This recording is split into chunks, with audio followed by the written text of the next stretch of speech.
Okay, so look, I spent the day watching this Gwyneth Paltrow case, the ski accident case. The guy who's suing her is a guy named Terry Sanderson. And today, honey, Mr. Sanderson took the stand. Does Mr. Sanderson have any idea of how badly he's losing this case? He's not just losing a little bit. He's losing very, very badly. Listen, okay, here's the two sides of the story, right? Gwyneth is like, I'm skiing along, I'm watching my kids, I'm going slow, I'm having a nice day, and I'm going slowly down the hill. And then somebody's skis slide up between my skis, and then I feel this person's body against my back, and I'm like, oh my God, what's going on?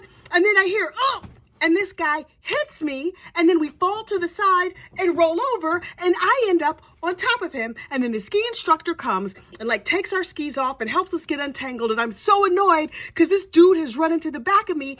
And so I just wanted to get away from him. And he said he was fine, and I knew I was fine. And then I left. That is Gwyneth's story, right? This is Terry Sanderson's story. I was skiing like I normally am, and out of nowhere, a bat out of Hades came, and this woman slammed into the back of me, and I went flying through the air, and all I know is I was airborne like Superman, and then smack, I was face down in the snow, and I was unconscious for 10 to 15 minutes, and then I finally came to, and the ski instructor said, hey, you just knocked into Gwyneth Paltrow, and then skied away. Now, those two stories do not live in the same universe. And I was like, Mr. Sanderson, might you have embellished? Gwyneth, might you have underplayed it? Let's hear from the other people who were there on the scene. Of course, Mr. Sanderson's friend put some gas on the whole situation. He's like, no. You flew all the way over the ski slope like Superman, and then you did 12 somersaults, and it was Gwyneth Paltrow and all of Coldplay and several other bands that I think Green Day was there, and possibly Smashing Pumpkins. The friend put all kinds of juice on the situation. And so I was like, okay, this is what I think actually happened. They're skiing probably about equal.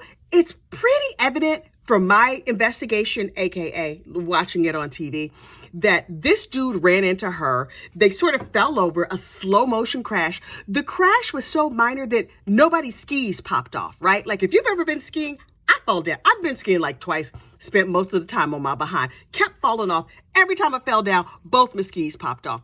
In this case, their skis had to be taken off to help them untangle one from another. No skis popped off in the course of this accident. So they fall over in a slow motion crash.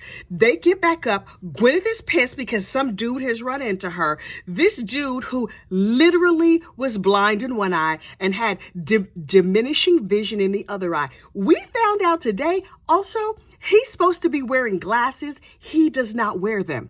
So you're blind in one eye, can't see out the other, and was he also supposed to have a cane and a seeing eye dog up there on skis? Why was this man on the ski slopes?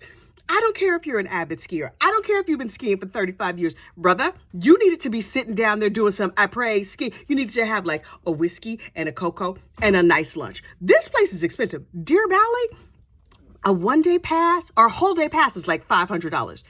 Just to fall down a mountain and be cold? No, thank you. I don't care how cute your outfit is. Skiing is not for me. And it's not the expense. I love my money. Listen, me and my money are in a codependent relationship. We are not at all trying to break up. And we especially not trying to break up over some skiing. Now, we might break up over some clothes. We might break up over some shoes. I will part with a little bit of my cash. Skiing, being cold, that's not my gift. Anyway. These people like to ski. God bless them. Ain't got nothing to do with me. But this man, Mr. Sanderson, he's a lying sack of sugar. He is a lying sack of sugar. And here's the thing. He was like, listen, I believe he bumped his head. I believe he broke 4 ribs. I also think it was his fault because he got up. You know how you fall when you first get up, you're adrenaline is going and you're no, I'm fine. He gets up and tries to ski away. And then he's like, oh, wait, I'm not fine. They call over ski patrol. They get the girl with the toboggan. She checks him out. She toboggans him to the bottom of the hill and stays with him for 2 hours and checks on him. In her report, she's like, He was a little bit disoriented. He didn't know how the crash happened. His friend told him that Gwyneth Paltrow was involved. And his friend told him this and this and this. So he's like, okay. And then he goes on with his happy life. The next day, he's still sore. He goes to the hospital. Oh, 4 broken ribs. Oh, a concussion. Okay. He was well enough after that to go on no less than 10 international trips where he traveled and he did zip lining and he did all of these other things. And then a couple of years go by and he starts to experience some diminished capacity in his mind. And he was like, dear Valley, I think Gwyneth killed me. So now he's suing Gwyneth, and he had anger issues before this. We found out today that Mr. Sanderson was in anger management a full decade before this happened. Now he's saying this crash with Gwyneth Paltrow, oh, well, that's what gave him this bad attitude. He literally said in his lawsuit that since he had this accident, he was no longer charming. Sir, you are not the best judge of how well you were doing. You are not the best judge of what kind of jerk you were before this accident, because your daughters say you were nice, but your friends and your family, they was like, nah. He was a jerk before. His youngest daughter was like, oh, he's a bloody nightmare. Absolutely. This man is a total, utter nightmare. And he was mad all the time. And he was yelling at my mom all the time. And there was a domestic violence incident long before Gwyneth got involved. And everybody who got up on the stand said, he never likes to admit that he's wrong. He can never bring himself to admit fault. And then when he got on the stand, he was like, yeah, maybe I'm not seeing myself clearly, but I know exactly what happened. Boo-boo, no, you do not. You do not. He is losing this case badly. We are still in the plaintiff's case. We are still in the part of the case where he tells his side of the story, and it's his telling of his side of the story. In my opinion, he is losing badly. And please know, I am not a Gwyneth fan. I am not a Goop fan. I do not want the candle that smells like her vajayjay.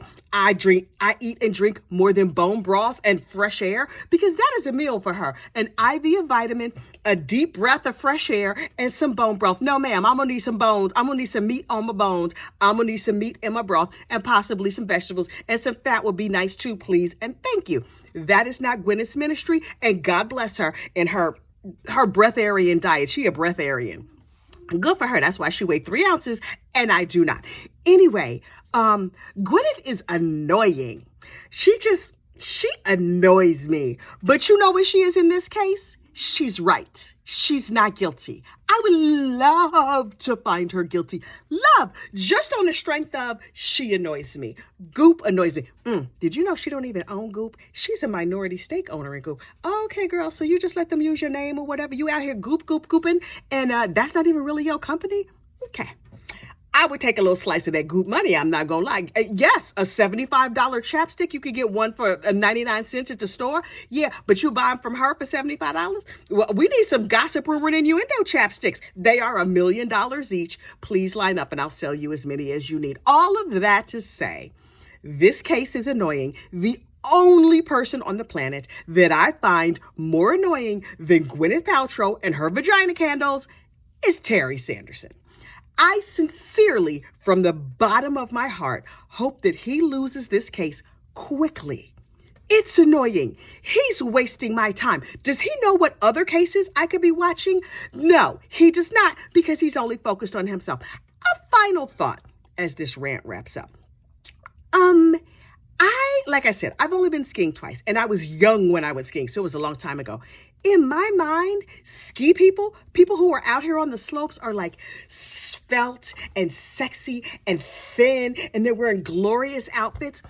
All these people who got up on the slopes, got up to testify from the ski lodge and everybody's old as dirt. Like, in my mind, skiing was like Baywatch. You know how Baywatch is like, okay, I'm old, I'm showing my age, but everybody's like in a sexy bikini with flowing hair and whatever.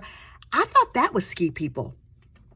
ski people, turns out you could be fat and old and be ski people. Ski people are similar to beach people. Like if you go to any beach on any given Sunday, you're not going to find Baywatch types. Oh, you're going to see some stretch marks. You're going to see some bellies hanging over. You're going to see some boobies sagging down to folks' waist, and they will still be out there in their bikini like, hey, look at me. I need to get sun between all of my wrinkles and on all of my rolls. Apparently, that's how it is on the ski slopes, too. Who knew? So I will stop thinking that ski people are sexy, because apparently they're all senior citizens. At least all the ones in this trial.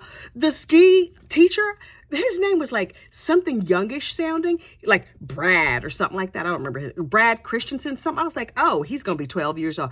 This man has 44 years of experience as a ski instructor. His wife has 50 years of ski experience. These are old people, and God bless them. I hope I'm that agile when I get to their age. But so note to self, ski people, not sexy, but athletic. Good for them. I bet they have a very low resting heart rate. I do not.